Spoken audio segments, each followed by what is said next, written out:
শীতে এবার দার্জিলিংয়ের সঙ্গে পাল্লা দিচ্ছে পুরুলিয়া। বছরের শুরুতেই জেলার সর্বনিম্ন তাপমাত্রা ৬.৪ ডিগ্রি সেলসিয়াসে নেমে গিয়েছে। গত মাসেও একবার তাপমাত্রা ৫ ডিগ্রি ছুঁয়ে যায়। তারপর অবশ্য বেশ কিছুটা বাড়ে উষ্ণতা। সকালের দিকে যারা ব্যবসা শুরু করেন তাদের রীতিমতো সমস্যায় পড়তে হচ্ছে।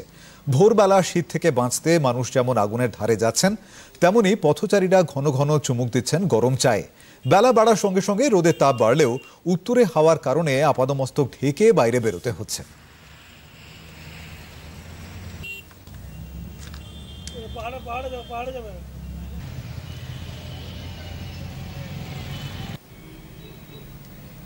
ঠান্ডা খুবই আছে দাদা, মানে অনেকটাই বেশি এসেছে। আমাদের তো ধরো ভোরবেলার কাজ, কিন্তু আমরা ভোরে আসতে কিন্তু আমাদের বড় অসুবিধা হয়েছে। এই ঠান্ডা যা হিসাবে হয়েছে, এখন 6 ডিগ্রি মাইনাসের মতো হয়ে আছে, কিন্তু আমরা এই ঠান্ডাতে কাজ করা একটু পুরোই কষ্টকর হচ্ছে।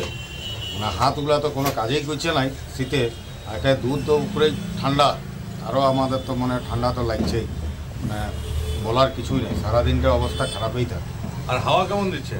এখন তো পাতলা একদম পুরো মেহি হওয়া, আবার তো আর বলোই না। এখন এটাতে যত এখন মাঠে ধান কাটাবে তত ঠান্ডা বাড়তে থাকে। এটা আরও মানে একটু বেশি ঠান্ডাটা হবে, কারণ পৌষ মাসটা শেষ হইতে হইতে বোঝাই যাবে। এত শীত, শুধু চায়েই চা,